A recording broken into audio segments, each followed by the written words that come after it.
So yeah, I totally agree.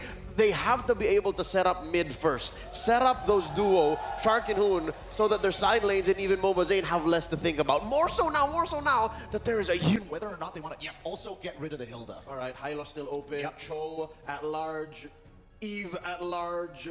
Valentina as well.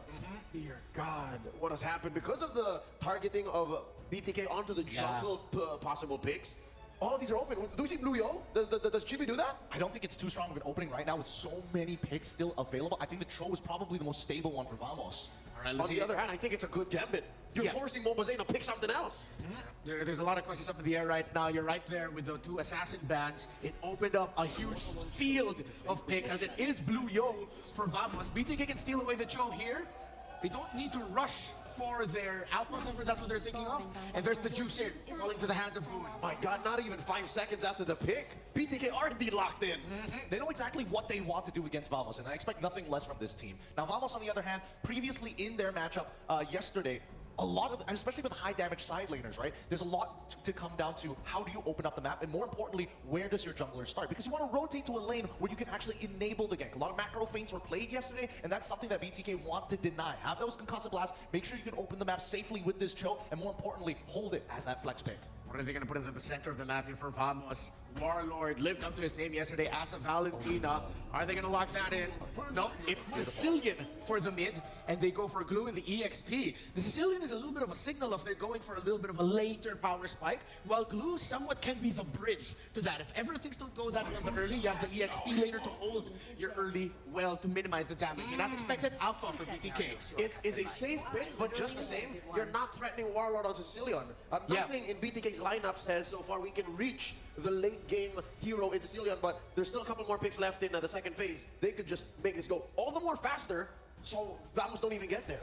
There's a fun fact on your screens right now. Before every match, Chibi tunes into Rosie's song to get in the zone. Apata. You guys actually like this song? I do. I don't know. The first time I heard it, I thought it was just AI collaborations to make sure they put all the best hits, the best hooks, the best rhymes all into one song. And then I realized, wait, somebody put that together themselves. Yeah, just Bruno Mars. Just Bruno Mars. Rosie. Contrary to popular belief, and just a quick palate cleanser from the draft, very quick. I think it's a great song. I think it's a well-written song. And I think just the way we listen to it over and over again might run it out. Right now, as we look at the draft and we reminisce about how great a song Apata is, I'm trying to determine who's dancing to whose tune right now in the draft. Is it Vamos dictating it secretly? Is BTK, with how fast they're picking, actually the ones dictating it? I think Vamos has a song of their own. The fact that they went Glue Sicilian was a clear tell, because they don't care what BTK were doing. If BTK picked something that goes way into the back, that could have been something else besides the Hayabusa, the Alpha. If somehow Mlbb picked up a link to find the Sicilian, sure, whatever. But I think Vamos are slightly going back to their day 1 and day 2 Swiss form. Yeah. Is that just me? Except it's not a fighter, you know? Well, I think it's a lot more refined this time around. They're not blind picking and trying to make hard reads on their opponents anymore. It's very responsive, right? You show the Jushin, therefore you don't have to worry about Vixana or Farmus anymore, so now you can guarantee the Glue after seeing the ban in that Hilda. So even if we do see Phoveus later down the line, at least Smooth will be able to handle it. However, I do think that at the very least, the Claude ban is interesting because it's kind of treating the Sicilians as if it's a heave, you know? Don't let that backline access be possible, and they also get the honor to deny playmaking capabilities to hopefully sweep him underneath the rug. All right, there's the Beatrix on the side of BTK. So you have like a half answer to the backline. You just try to snipe it. Yeah, a half answer. You know what a full answer might just be? If that's a projectile shooting gold laner for Vamos, run back an old Shark favorite. Put the Cho in the EXP and get the Lolita for Shark. It's a pick that has fallen out of favor greatly, and that might mean the center of the map might be a little bit difficult to control for BTK, but hey, it's an old poison. And you have Shark's number 7. That's Shark's number 7 hero in M6. Oh. And speaking of number 1 heroes, that's Carry, and it's the Camilla Sicilian combo that Vamos brought out in the playoffs of MPL Malaysia. Yep, they've done this in the regular season of MPL MY as well. It's going to make teamfights really annoying to deal with for BTK in particular, because now the real question is, do we want to kind of charge at Vamos? They could still technically lock in the high loss if they wanted to, but then it's kind of that toss-up of like, do you want to sacrifice the Glue or do you want to sacrifice the Cho? Either way, it's not going to be a good time for the EXP. Yeah, no, the high loss is a no-go here at this point. Yeah. The Carry was ran into the high loss yesterday repeatedly by Nets, so you don't want to do that. I don't know, I'm on 50-50 on the Lolita. Nice read though, I think. What if Akai? Kai, either the EXP, but the Terizla. Just get a frontliner heavy for Chicken that can help set up, and they're just going to be fast clearing EXP getting out there. I'm fine with it. You know, he hasn't really been performing on the Gata, the Khalids, but Warlord, he's known to do, I mean, make a lot of plays, especially on the Valentina. Now he gets himself on a carry, a Sicilian. And I like how they're sticking with their signature picks and, of course, their identities, as this is a match everyone is definitely looking out for. It is the clash of servers, ladies and gentlemen, and we are now about to enter the land of dawn. Let's see what happens here, because Zorn, he's clicking those recalls really early into the game, but I must say, I am actually wondering about how the aggressive mid duos will play out in the early game, because this is a Sicilian Carmilla. I know recently Sicilians have been a little bit more aggressive in the early stages, but against this lineup, it seems like they're being the more aggressive mid duo right now. First blood for Zorn already. You can see, I guess that answers your question, that your doubt about the Sicilian and also the Carmilla. It's a great combo, Shark. Doing a good job now, just holding it in. And all right, he'll still be able to get Hoon those minions. Yes, and everyone, don't forget to check out the M6 pass available from the 18th of November up to the 29th of December. Complete all the active tasks during the event to reach level 75 for free. You get all the amazing rewards, including the battle emotes, the avatar borders, the special skins, and of course Claude's M6 exclusive skin and their prime skin. You'll also get a chance to get the figurine you see in the panel desk later on. When we head back, you can check it for yourselves, but for now we'll be heading back into this game as well, because after that kill onto Hoon, this might just be a game where they have to be extra careful this time, especially as Chibi. It seems like he's on the hunt already for another kill. Definitely. It's already very, very aggressive start for Vamos here. The fact that they have the Sicilian and Carmilla, we know the interaction that you have now, an additional skill to utilize. But what I do want to talk about a little bit more is the fact that BTK have gone and opted to, have gone for the Terizla. Yeah. This Terizla, and that's why you see the Festival of Blood here for Mr. Chicken. He wants to stay in the fights a lot more, and he knows he's going to be able to outdamage the glue. And it seems like we're about to see it for the first time.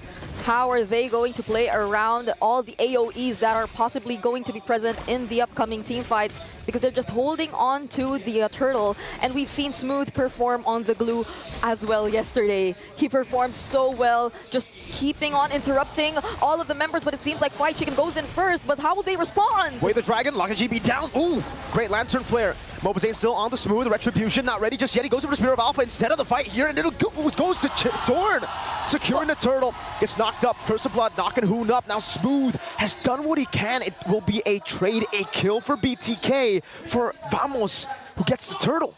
Zorn has gotten first blood, and he also secures the turtle for Team Vamos. What is up with Zorn for this game? It seems like he's really confident in everything that he does. But now Shark definitely seems to want to go for the attempt.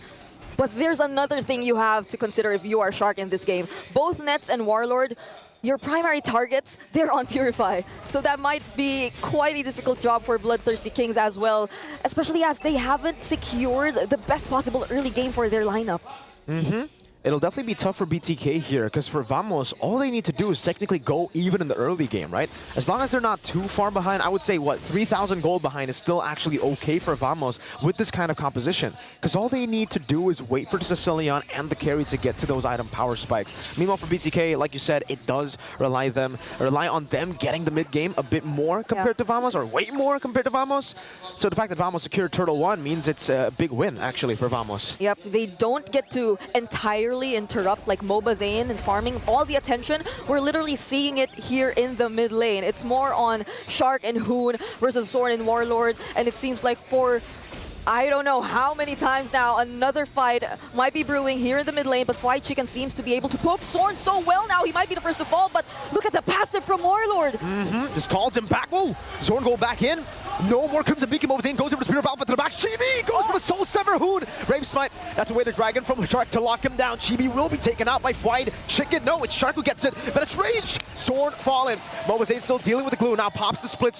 Smooth gets away, but it's great for BTK as they set up for the second turtle. Talk about timings here. Just when we thought Team Vamos already got out of all the possible threats that could be brought by BTK, BTK decides that no, they're not they're not stopping that fight. They're just proceeding with it and caught Team Vamos off guard, especially as both Zia and White Chicken, they were there, they were ready. Even Sorn, I feel, just weren't really able to expect all of that pressure, and he couldn't just go back in and use the Curse of Blood, knowing that he's so low on HP. But Shark, though, might find himself alone here and will be taken out. Oh. But there's the flicker, and he will survive. Good flicker out, respecting the damage from Team Vamos. Though that was a bit greedy from Shark, trying to go for the purple buff steal, though it all actually almost worked out. Yeah. Chibi, 0-2 currently, actually, yeah. Chicken will be poked quite a bit, has to use the DPZ, that's the defensive penalty zone, to escape. So Vamos are still scaling up quite well. Again, for BTK, they need much bigger of a lead here to deal with Vamos' mid-game power spike. Yeah, I think the Apatu that Chibi listened to earlier isn't really working just yet, but then we find Mlbb in a very tight spot. Team Vamos just take him out, but I think there's a trade up top. Okay, Net still has a Purify. Zia will get some free hits onto the turret. Shark walks up earlier. Net's able to just dash away, and that is a kill for a turret tier 1, but then Vamos continues it with another turret down below. So again, becomes a great trade for Vamos. 2 for 1. Chibi shoving the wave as well, forcing Chicken to catch that wave. And both teams now are just playing it super safe, waiting for the next neutral objective before maybe it becomes that fight that they want to look for. I also do think that BTK, they just want to focus on the map right now, because as we all know, probably the True and the Jushin, in terms of early burst or follow-up for all those Way of the Dragons, might not be the best combo, especially if you're behind. So they're probably waiting for Zia to take part in all of the team fights for them to be more effective, more efficient. And as we all know, the AoE that's present in BTK as well. Just one beautiful penalty zone followed up with either the Bennett's Rage or the Nibiru's Passion. I think that could set things up a lot for Team Vamos. But you could say the same for them. They have the Curse of Blood. They have all those Bat's Impact, Bat's Feast from Warlord. So equally the same, whoever sets it up first and better for either of these two teams, they'll definitely gain the upper hand, especially as there might just be another potential team fight here in the Turtle Pit. Mid-prio for the Bloodthirstykings. That's a conceal. Smooth will be targeted down with the split 2. That's Bennett's Rage. Smooth taken out. Penalty zone from White Chicken. Locking new members down, forcing Nets to use a Purify. Zia goes in. Chibi wins it out. Zia will be able to get a double kill now. That's G Kundo onto 2. BTK collapse on Vamos. Chibi's taken down, but he will be able to survive. BTK with a winning team fight. But again, it was Chibi who got the turtle. Yeah, and that was a very aggressive play from Zia, flickering in just to chase after Nets. They got the upper hand either way, but there was still a trade that went into the hands of Team Vamos. And speaking of trades, Chibi, knowing all that they've lost, will just try to shove the top lane a little bit, but clearly BTK, they're taking control of the mid game right now against Team Vamos. So you would think that they'd probably rely on scaling a little bit more, but really, we were expecting a much more aggressive version of Team Vamos earlier. I mean, this is still the Suyo. This is still the glue of Smooth. So now that they're being unsuccessful in terms of all those interruptions, this is a surprising turnaround for BTK. I would say this is the strength and also the problem for Vamos, right? They are really good at stalling out the team fights, utilizing the bad impact to just deal consecutive damage. BTK are much better in an all-in type of fight. So if BTK get a burst down on the front line, Vamos are technically almost just forced out completely out of the fight. Yep. So for Vamos, they gotta make sure that Smooth gets the backup necessary. If Shark goes for the kick, they need to cancel that kick quick. Yep, but the difference maker as well is White Chicken and his timings of the penalty zone. That's true. It wasn't like they didn't attempt to do just that. It was more of like White Chicken, he also went in with the penalty zone, tried to separate the other members of Team Vamos, therefore rendering all of these possibilities impossible for them. But speaking of possibilities, there's the Curse of Blood, but it doesn't hit much from BTK, and Mlbb seems to be the first to fall. That's a full lockdown. It's gonna be a 1-for-0 trade right now. Hoon goes back to the mid lane. Mlbb is down. Vamos, they've been able to get some big pickoffs there with the chain CC, and again it happens through the Curse of Blood of Zorn. But it's not just the Curse of Blood, man, it's that Petrify as well. Always just catching Mlbb point blank. I mean, they were so committed in that. The Curse of Blood, it didn't necessarily connect to 2 or more members of BTK, but all they needed was really just Mlbb. But now speaking of Smooth, he goes in as well, but the damage is there from Zia, but the Lord will now fall into the hands of Team Vamos. All they did was just zone alone, Mirko. They didn't engage in a team fight. It's clean by Vamos. This honestly doesn't even look like Team Vamos from the Swiss stage that we've seen. They're such a high tempo kind of team. They always want to go for fights, and now we're seeing more of a, you know, Vamos kind of like, let's go, right? Yeah. This is chill. Oh, I don't know if that works, but they're just playing it so chill. After getting a win, it's just pure discipline. They play back for the Lord, and again, there's no real reason for them to fight with this composition. Just constantly dishing out damage, but it's a Mlbb gun already. Oh, man, that poke.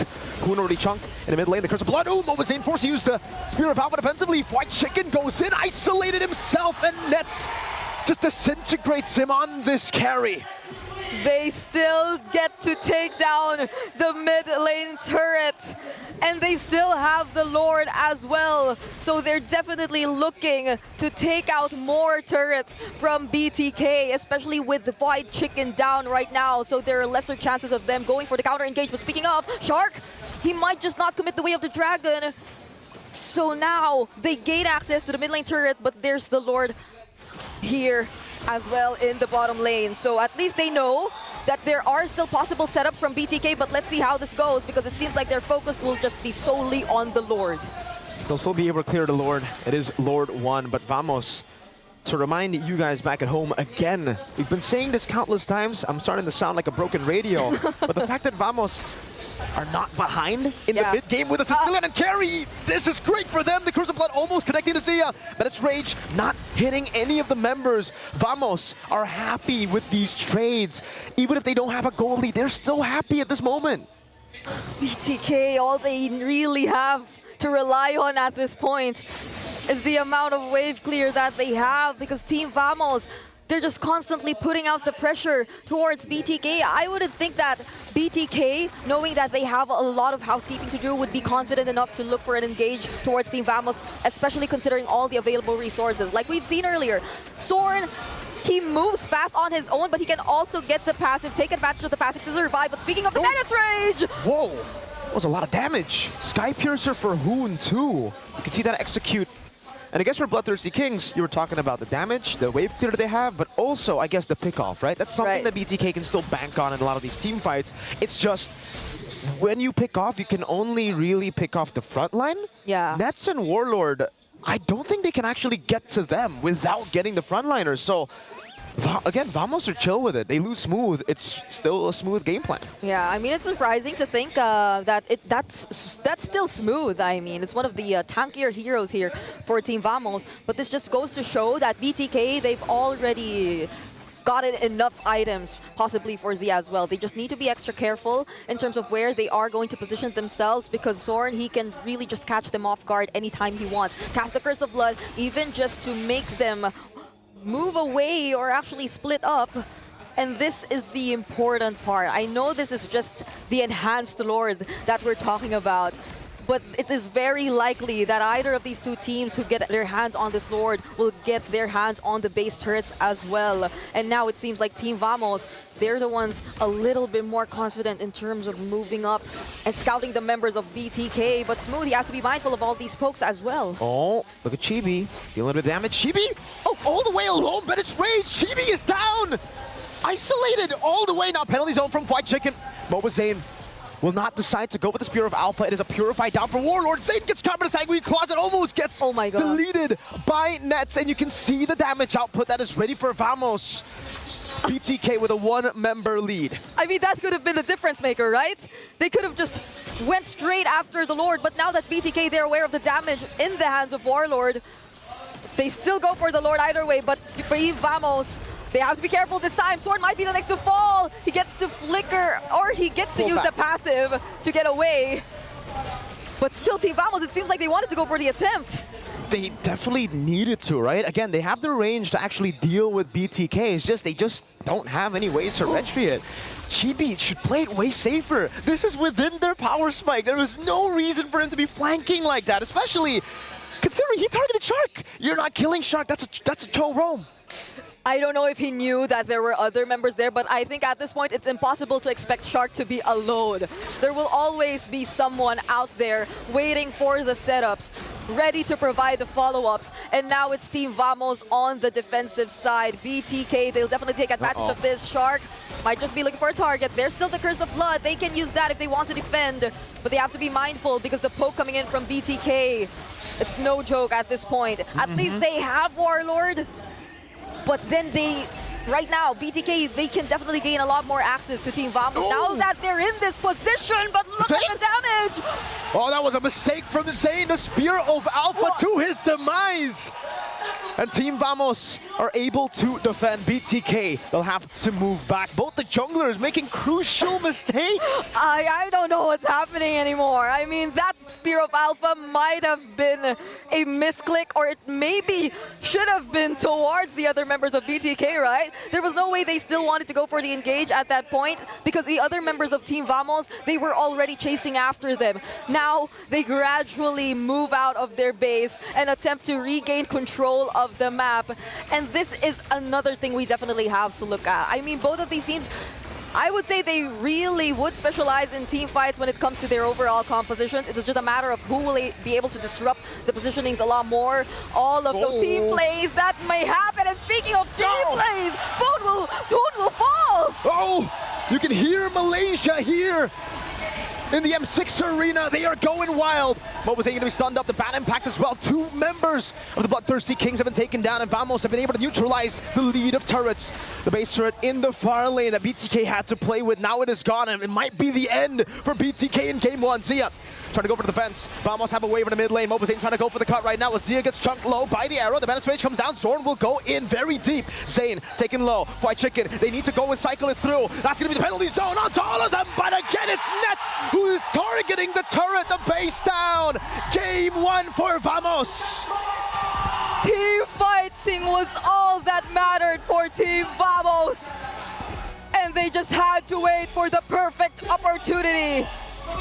Such a close fight, but at the very end, it's still Team Vamos who gets the game and secures the match point. Match point for Team Vamos with a home ground advantage. I need to hear our panelists' thoughts on this game. Let's throw it over to our panel. Job 100% correct. It's just the map setup wasn't there for them. And again, Warlord, I just pick up my Carmilla real quick, throw him in front, drop that ult, and pray to God that you're able to walk away from that fight. One thing I appreciated about this specific game, though, was that the trades that they were taking and finding leading up to the mid-game. It started with the fastest first blood in the tournament so far at around 35 seconds, set by Zorn onto Hoon in the mid lane, and then multiple trades. It's Shark, it's Chicken, it's Zorn, it's Smooth, and it was just both teams playing around that, leading to the major objectives. That I appreciated. But then as it got longer, you see a little bit of a panic setting in, maybe a little bit over eagerness to find the right positioning. The best way to put it is they were living in their